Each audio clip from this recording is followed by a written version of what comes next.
महागणपतिं मनसा स्मरामि. నేను first time చేస్తున్న ఉండ్రాళ్ళు.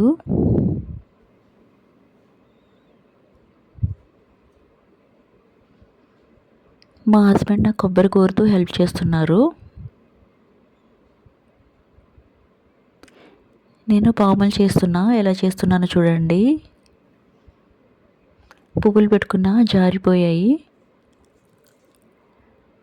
మా హస్బెండ్ నాకు పువ్వులు పెడుతున్నారు. ఎలా పెట్టారు కామెంట్ చేయండి. బాగా పెట్టారు కదా. హలో అండి, welcome back to my channel.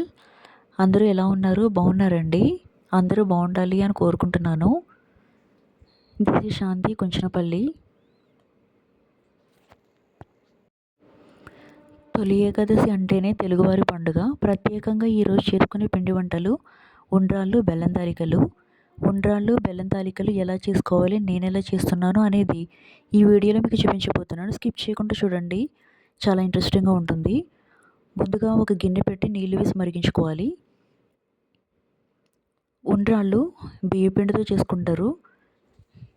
బియ్యపిండి ముందు రోజే బియ్యాన్ని కడిగి నానబెట్టి ఆరబెట్టుకోవాలి. ఆరిన తర్వాత మిక్సీ పట్టుకోవాలి. ఆ బియ్యపిండి ఒక గ్లాస్ అయితే 1 గ్లాసున్నర వాటర్ వేసుకొని మరిగించుకోవాలి. వాటర్ మరుగుతుంది. ఇందులో తగినంత ఉప్పు వేసుకొని సిమ్లో పెట్టేసుకొని పిండి కొంచెం కొంచెం వేసుకుంటూ కలుపుకుంటూ ఉండాలి, లేదంటే ఉండలు కట్టేస్తుంది. పిండి ఉడుకుతుంది, మధ్య మధ్యలో కూడా అలా కలుపుతూ ఉండాలి, లేదంటే ముద్దలా అయిపోతుంది. ఓకే అండి, పిండి అయితే రెడీ అయిపోయింది. ఈ పిండి ఒక పళ్ళెంలోకి తీసుకొని చల్లారబెట్టుకోవాలి.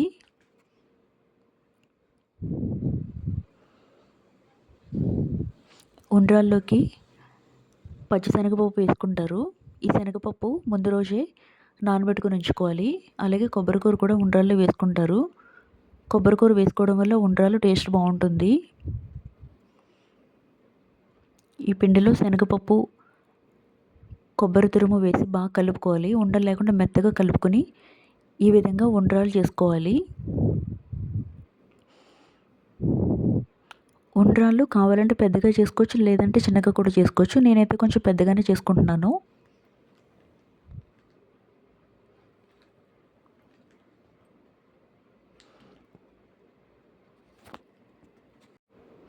ఇక ఈ పండుగ తొలి ఏకాదశి గురించి చెప్పుకోవాలి అంటే, ఈ తొలి ఏకాదశితోనే పండుగలన్నీ మొదలవుతాయి. అందుకే తొలి ఏకాదశికి అంత ప్రాముఖ్యత ఉంది.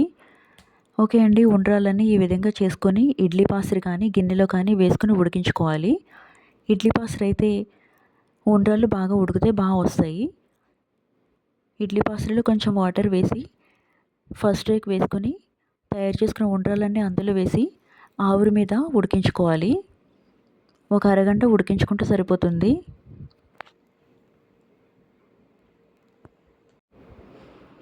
ఉండ్రాలు అయితే ఫస్ట్ టైం చేస్తున్నానండి. ఎలా వస్తాయి ఏంటో, బాగా వస్తాయి అని అనుకుంటున్నాను.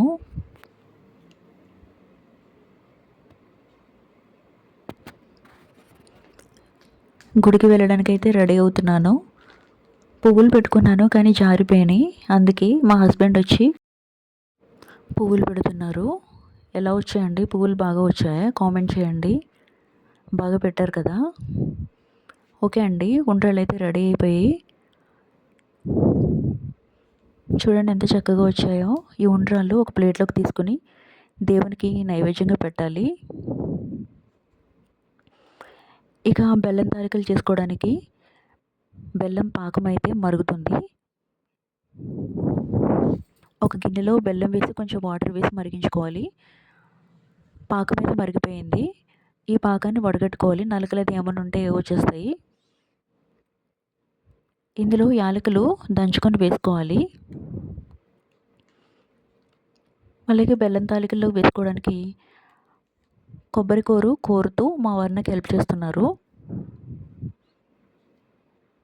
బెల్లం తాలికలు ఈ విధంగా చేసుకోవాలి.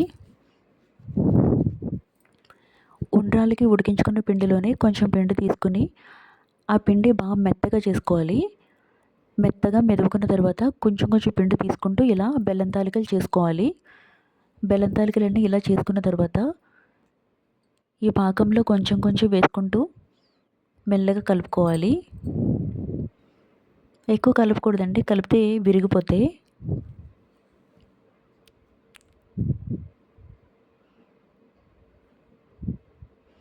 అన్నీ ఇలా వేసుకొని ఇందులో కొబ్బరి తురుము కలుపుకోవాలి. పైన అలా కొబ్బరి తురుము చల్లుకోవాలి. 1 గంట సేపు ఉడికించుకుంటే సరిపోతుందండి. అంతేనండి, తియ్యని బెల్లం తాలికలు రెడీ అయిపోయి. వీటిని కూడా ఒక ప్లేట్లోకి తీసుకుని దేవునికి నైవేద్యంగా పెట్టేసి పూజ అయితే మొదలు పెట్టేద్దాము.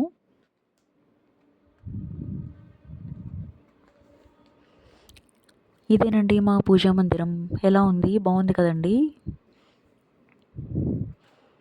నేను ఫస్ట్ టైం చేసిన ఉండ్రాళ్ళు బెల్లం తాలికలు దేవునికి నైవేద్యంగా పెట్టి పూజ అయితే మొదలు పెడుతున్నాము.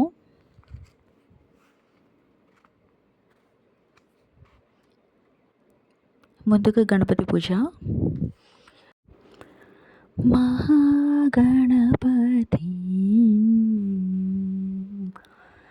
మహాగణపతి మనసా స్మరామి మహాగణపతి.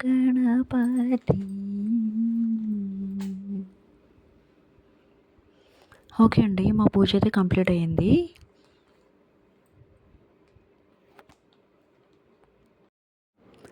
దగ్గరలో ఉన్న గుడికి అయితే వచ్చామండి. ముందుగా వినాయకుని దర్శించుకున్నాం.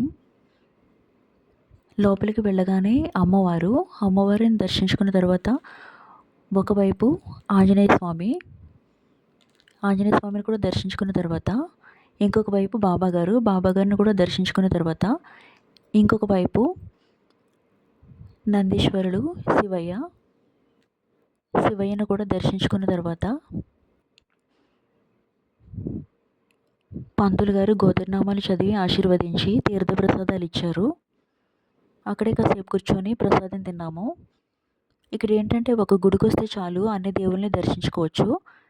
ఇలా బయటకు రాగానే రావి చెట్టు, ఒకవైపు నవగ్రహాలు, ఈ రావి చెట్టు చుట్టూ సర్పాలు, సుబ్రహ్మణ్యేశ్వర స్వామి. అంతేనండి, దర్శనం అయితే చేసుకుని బయటకైతే వెళ్తున్నాము.